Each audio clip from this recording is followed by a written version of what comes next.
Seekers, and that was a little piece of the intro to a song called Human Music from the Soft Boys album, A Can of Bees, apropos of this t-shirt that my friend Joe sent me I received it yesterday, and thanks Joe for sending me the t-shirt.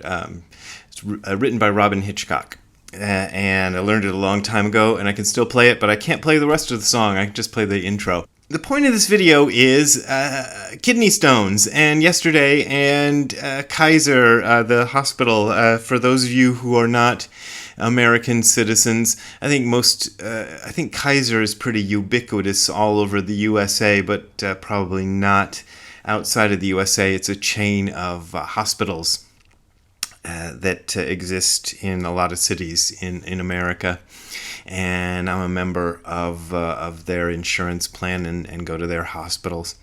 And so yesterday I spent pretty much the entire day in one of their hospitals because I had a kidney stone, but I didn't know it was a kidney stone. Oh God, it's a whole long story. I've had kidney stones on and off for a long time. I had my first kidney stone sometime in the 80s when I was still a young whippersnapper Zen student of Tim McCarthy. I remember going to a hospital in Kent. Not in Kent. It wasn't. Oh Jesus! I wasn't even in Kent. Anyway, he drove me to a hospital in a neighboring town to Kent to deal with a kidney stone. That was the first time I went to a hospital with one, and I've had them on and off ever since then. And I've gotten so used to them that these days I don't go to hospitals for kidney stones. I just tough them out at home. But this one, I didn't know it was a kidney stone. I'll spare you all the details, but it sort of presented differently. And because I wasn't sure what was going on, and because if you've ever had a kidney stone, you know they hurt really bad, so I was hurting really bad, I decided maybe I ought to go to a hospital and find out what the hell this was. And so, it was a really bad time because hospitals in America are a mess. It's just really, I was basically in most of the time, literally, I think it was there like 15 hours.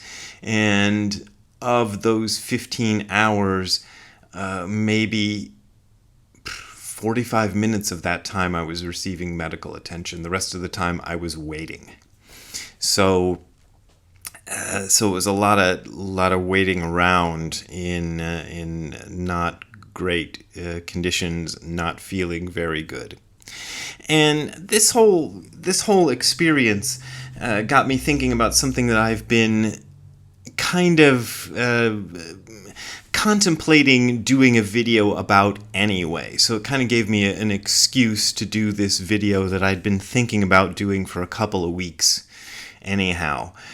So I just thought I'd vent on it and use my hospital visit to, and I'm all right. It's fine. They gave me some fluids, gave me an IV of fluids, and gave me some pain medicine, which I didn't end up even taking because by the time they got around to giving me the pain medicine, the kidney stone had already passed. So there you go. That's how ridiculous this whole experience was. But I got the pain medication, so maybe next time I can use it.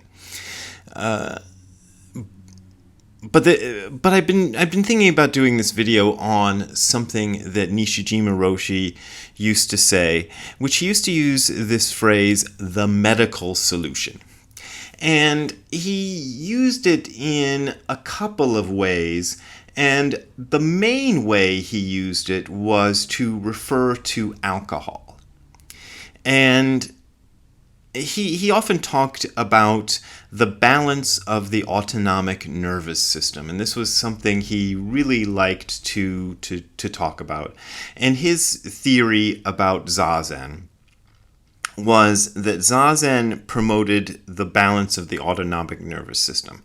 And it went something like this, and I'm kind of paraphrasing, that the human nervous system has two halves. The human autonomic nervous system has two halves, the sympathetic and the parasympathetic nervous systems. And I believe it was the sympathetic nervous system makes you feel kind of energized and focused, and gives you that ability to be very intellectual and sharp. Surudoi is the word in Japanese.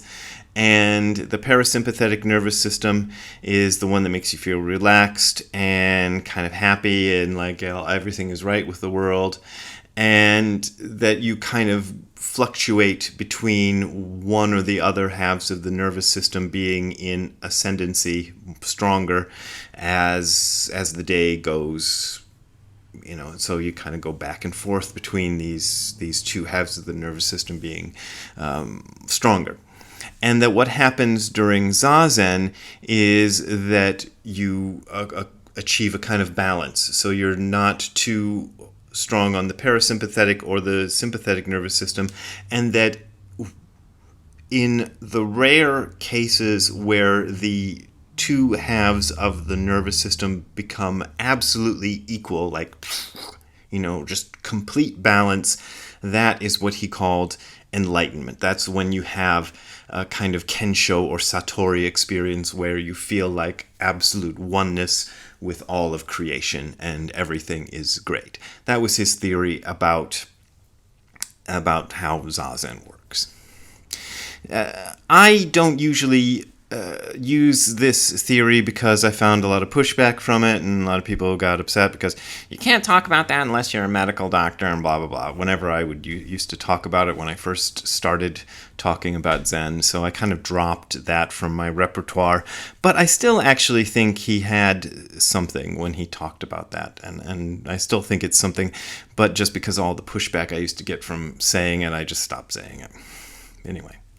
So one of the things he used to say about the medical solution was that because alcohol tends to promote the parasympathetic nervous system, I think I'm getting this right, that some Japanese people, when they're at work, they're forced to become very sharp and very intellectual and very kind of promoting the sympathetic nervous system, and that in order to kind of try to get the balance back, they will rely on the medical solution, which is to try to use a medicine, which is alcohol, to bring the balance back, but that this medical solution doesn't really work well, so it just kind of gets you wonky like that. Okay. So that's what he usually meant by the medical solution. But what this whole line of talking implied was something else that I could see from some of the other things he said about medicine in general, was that he was not the world's biggest fan of medicine in general. Now, this is kind of interesting because Zen Buddhists are not like,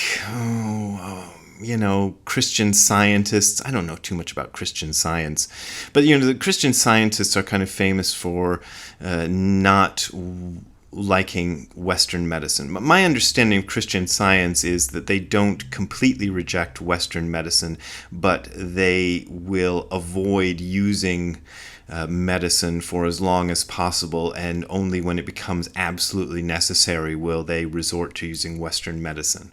And there are a lot of religions. I think Rastafarians are kind of the same way, and there's probably other religions out there that for religious reasons really avoid using medicine. Buddhists generally aren't quite like that, but there is a kind of undercurrent which you don't hear much about among Buddhists, which is to kind of have a similar attitude, which is to take a very suspicious outlook towards medicine, which is to not absolutely reject medicine, but to be kind of like, yeah, there's that stuff, and it's available to us, and yeah, sometimes it does good things, but...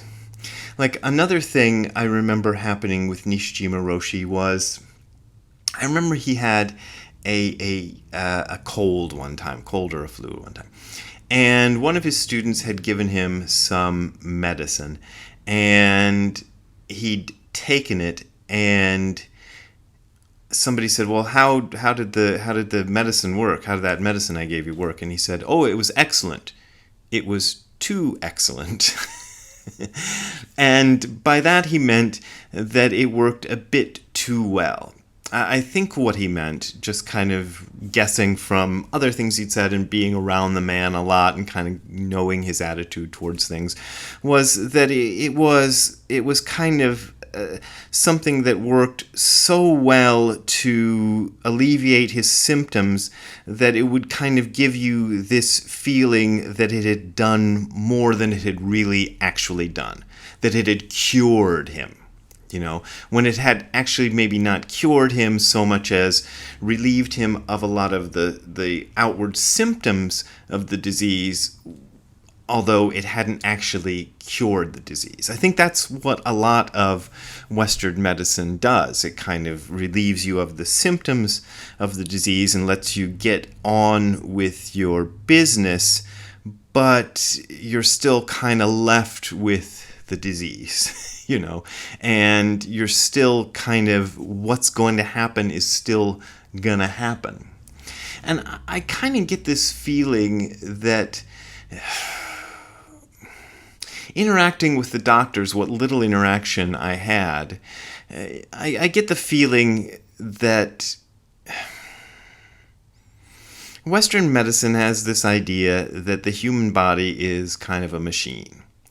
And you treat it like a machine, and the machine is broken, and we're going to fix the parts of the machine that are broken and try to get everything working right and get you out of here. They're like mechanics. And that often works. And there's been a lot of study put into the various drugs and therapies and things, and there's a lot to be said for it. And I don't denounce it or reject it or say it's bad or we shouldn't do it or we shouldn't use it, but I tend to view the whole enterprise with a great deal of suspicion. I tend to be like, yeah, there's that stuff out there that we can take advantage of when things are difficult. But I kind of don't trust it completely. And I think as a society, especially American society, we are a little bit too trusting of it. And that's something that worries me a bit. And as an example of Americans who put too much faith in medicine and technology, somebody recently sent me something he'd heard from a famous American Zen master, and this guy was paraphrasing, but I've heard other things from this famous American Zen master that make me think he probably wasn't paraphrasing too much. He said that this American famous Zen master had recently told his students that we should focus on advocating technology that produces medicine that prevents evil and medicine that makes eternal love and happiness for people. So there's so-called Zen masters out there advocating for medicine that prevents evil and promotes eternal happiness. So yeah, some people got it in their heads that medicine can do just about anything. But I don't think so. I don't have a final conclusion to all this. I just feel like most of the time I was sitting there in that hospital going, yeah, they might be able to do something for me here. They might be able to maybe give me a little bit of an indication as to what I can do for whatever is wrong with me. Whatever's ailing me, tell me a little bit more than I already know about my condition and what steps I ought to take. But ultimately, I got to figure out what to do. And it's mostly I'm going there for advice. And I gotta weigh the advice that they give me in a place like that and decide whether I ought to follow that advice or not. but I shouldn't look to them as sort of godlike, or I shouldn't look to what I hear from them as kind of orders. That's kind of the sense that one gets when one is in an American hospital, is that one is being told an order, is being given an order. Like, here's what you are going to do right now, and here's the authority. Like, here's the cops telling you, what you're going to do. And that's really kind of, it's really interesting. And that's just, I don't know. This is one of those many inconclusive videos I do from time to time. So, just for your entertainment and edification.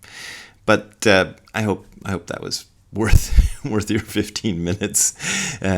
So if you want to donate to me, continuing to do this kind of stuff and continuing to pay my medical bills, which I got insurance through my wife's work, so it wasn't too bad this time. But if you want to, so don't worry.